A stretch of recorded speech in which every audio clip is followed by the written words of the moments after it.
আসসালামু আলাইকুম। একটা বিষয় যেটা প্রবাসী ভাই বোনেরা আছে, যেহেতু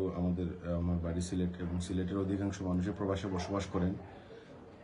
এবং সিলেটের বাইরেও যারা আছেন অনেক মানুষই প্রবাসে বসবাস করেন, স্পেশালি ইউরোপ, আমেরিকাতে, কানাডাতে বা অন্যান্য স্টেটে আমাদের অভিবাসন প্রত্যাশী যে লোকজন বাংলাদেশ থেকে যায়, ওনাদের প্রায় একটা জিজ্ঞাসা হচ্ছে আর কি। গত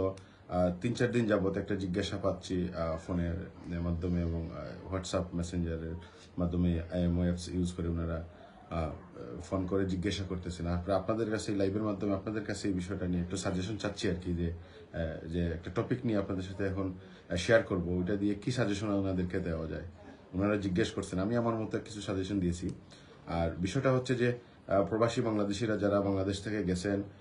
গিয়ে অ্যাসাইলাম জেনেভা কনভেনশন অনুযায়ী যে ওনারা যে অ্যাসাইলাম ক্লেম করছেন, জেনেভা কনভেনশন অনুযায়ী যে অ্যাসাইলাম ক্লেম করেছেন, যে বাংলাদেশে ইন্টারনাল কনফ্লিক্ট, পলিটিক্যাল ভায়োলেন্স এবং ওনাদের থ্রেট, ফ্যামিলি থ্রেট হচ্ছে, এখানে ওনাদের লাইফ ইন ডেঞ্জার, যেটা বিগত সরকারে অনেকেই আমি যতটুকু দেখতে পারছি যে বাংলাদেশ আওয়ামী লীগের শাসনামলের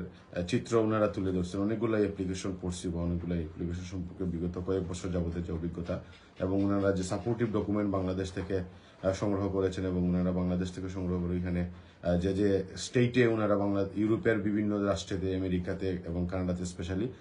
যে ওনারা অ্যাসাইলাম ক্লেম করেছেন জেনেভা কনভেনশন অনুযায়ী, ইন্টারনাল কনফ্লিক্টের যে বিষয়টা দিয়ে ওনারা গ্রাউন্ড সৃষ্টি করেছেন, সেই গ্রাউন্ডের উপর ভিত্তি করেই ওনারা সাপোর্টিভ ডকুমেন্টটা প্রিপেয়ার করে সাবমিট করেছেন এবং ওইখানে সলিসিটর বা অ্যাটর্নি যাদেরকে নিয়োগ করেছেন ওনাদের মাধ্যমে ওনারা মুভ করছেন বা এই জেনেভা কনভেনশনের অধীনস্থ যে এই কর্তৃপক্ষ আছে ওই দেশের বা স্টেট ডিপার্টমেন্টে ওনারা এগুলো দাখিল করছেন। এখন যে পরিস্থিতিটা গত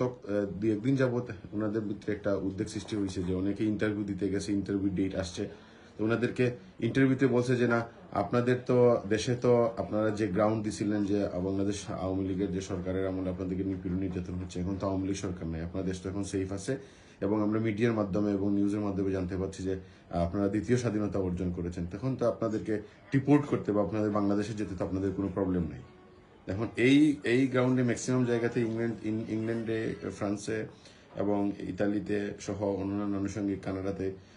এবং ইউএসএতে, এগুলোতে কিন্তু এখন রিজেক্ট করা হচ্ছে প্রচুর পরিমাণে। অ্যাসাইলাম প্লেস রিজেক্ট করা হচ্ছে আগের যে গ্রাউন্ড দিয়েছিলেন, যে ওনারা আওয়ামী লীগ সরকারের দুঃশাসন বা যে বিষয়গুলো বলছে যে ওনারা নির্যাতন নিপীড়নের মাধ্যমে ওনারা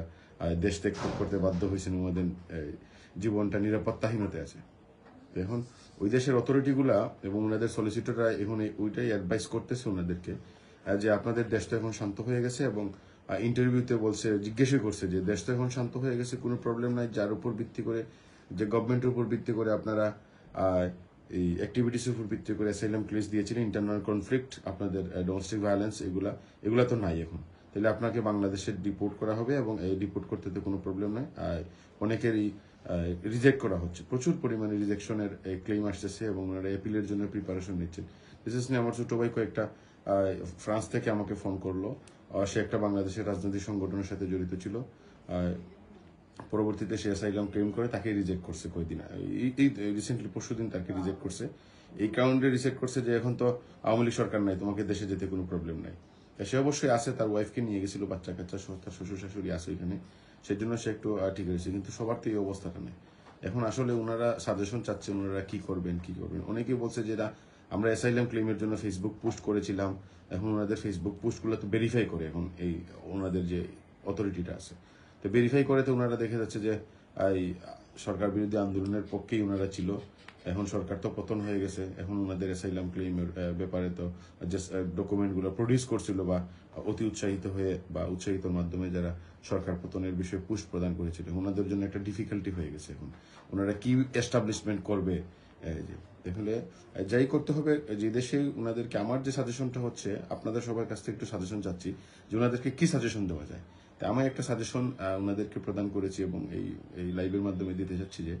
জেনেভা কনভেনশন অনুযায়ী যেহেতু ওনারা অ্যাসাইলাম ক্লেম চাচ্ছেন, এবং জেনেভা কনভেনশন অনুযায়ী এবং ইউনাইটেড নেশনের চার্টার অনুযায়ী এবং কনফ্লিক্টিং যে লগুলো এবং ইন্টারন্যাশনাল যে লগুলো আছে, ওই অনুপাতেই ওনাদেরকে কাজ করতে হবে, ওই অনুপাতেই বেস করে আগাইতে হবে। নতুন নিউ গ্রাউন্ড সৃষ্টি করে বা আদারওয়াইজ অন্য কোনো কিছু এই নতুন কিছু ক্রিয়েট করে যদি জেনেভা কনভেনশন ওইটা সাপোর্ট করে ওনাদেরকে এবং ইন্টারন্যাশনাল ল এবং আমাদের যে হিউম্যানিটেরিয়ান ল গ্রাউন্ডে ওয়ার কনফ্লিক্টের বা ডোমেস্টিক ভায়োলেন্স এবং ইন্টারনাল কনফ্লিক্টের জন্য যে এই ইনগ্রিডিয়েন্টস গুলো আছে বা উপাদানগুলো আছে এবং যে গ্রাউন্ডটা আছে ওই গ্রাউন্ডে যদি ওনারা স্যাটিসফাইড করতে পারেন, আদারওয়াইজ ওনাদের যে অ্যাসাইলাম ক্লেম ওনারা করছিলেন বিগত আওয়ামী লীগ সরকারের শাসন আমলের চিত্র তুলে ধরে যে ওনারা বিভিন্ন পার্টি অ্যাক্টিভিটিসে ছিলেন, রাজনীতি করতে পারেন নাই, ঘরে ঘুমাইতে পারেন নাই, ক্রস ফায়ারের আতঙ্ক ছিল এবং ওনাদের বাড়িঘর ভেঙে ফেলছে বা অন্যান্য আনুষঙ্গিক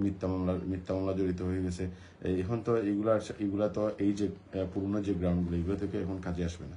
আমার কাছে ওনাদেরকে এইটাই আমি সাজেস্ট করেছি এবং আপনাদের কাছেও একটু সাজেশন চাচ্ছি যে ওনাদেরকে আসলে কি সাজেশন দেওয়া যায়। ওনারা তো আমাদের প্রবাসী ভাই বোনেরা এবং বিদেশে গিয়ে একটু সেটেল হওয়ার জন্যই তো অ্যাসাইলাম করছেন, যেহেতু এই উন্নত জীবনের আশায়। তাহলে ওনাদেরকে কিভাবে সাহায্য সহযোগিতা করা যায় আপনাদের সবার কাছে অনুরোধ জানাচ্ছি। কারোর কাছে যে ইন্টেলেকচুয়াল কোনো নলেজ থাকলে আমাদেরকে একটু সহযোগিতা করুন, কমেন্টে জানান, আমি ওনাদেরকে জানিয়ে দিব এবং আপনারা যে যার মতো পারেন ওনাদেরকে সাহায্য সহযোগিতা করেন। যেহেতু ওনারা তো উন্নত আমাদের রেমিটেন্স যোদ্ধা, ওনারা তো যে দেশে থাকুক না কেন ওনারা তো আমাদেরকে রেমিটেন্স পাঠাচ্ছে, একটা পরিবারের দায়িত্ব নিয়ে সবকিছু করছে। এখন মূল কথা হচ্ছে এই আমাদের যে জেনেভা কনভেনশনের আর্টিকেল অনুযায়ী ওনাদেরকে এস্টাবলিশমেন্ট করতে হবে এবং প্রুভ করতে হবে যে ইন্টারনাল কনফ্লিক্টের জন্য হোক আর ওনার যে ফ্যামিলি ক্রাইসিসের জন্য হোক এবং সোশিয়াল গ্রাউন্ডে হোক অথবা ডোমেস্টিক ভায়োলেন্সের জন্য হোক, যে গ্রাউন্ডগুলো দেওয়া আছে ওই গ্রাউন্ডগুলো প্রুভ করতে হবে। এখন আগে যে গ্রাউন্ডগুলো দিছিলেন এই গ্রাউন্ডগুলো তো এখন কার্যকর হবে না, ম্যাক্সিমামই রিজেক্ট হবে, বলতে 100% রিজেক্ট হবে। এখন এইটা ক্রাইসিস চলতেছে। গতকালকে লন্ডন থেকে বাগনি একটা ফোন করলো, সে বলতেছে মামা এখন এই মুহূর্তে কি করবো, আগে তো এইভাবে করছিলাম, এখন তো মামা প্রবলেমে পড়ে গেছি, আমার সলিসিটার তো আমাকে ডেকে নিয়ে বলছে যে এইভাবে হবে না, এখন আপনাকে এটা রিজেক্ট হবে। আমি তৎক্ষণাৎ চিন্তা করে বললাম যে বিষয়টা নিয়ে সবার সাথে একটু শেয়ার করা প্রয়োজন, সবার সাথে একটু আলোচনা করা প্রয়োজন। আপনারা একটু সহযোগিতা করবেন, ওনাদেরকে কি সাজেশন প্রদান করা যায়, কি দেওয়া যায়,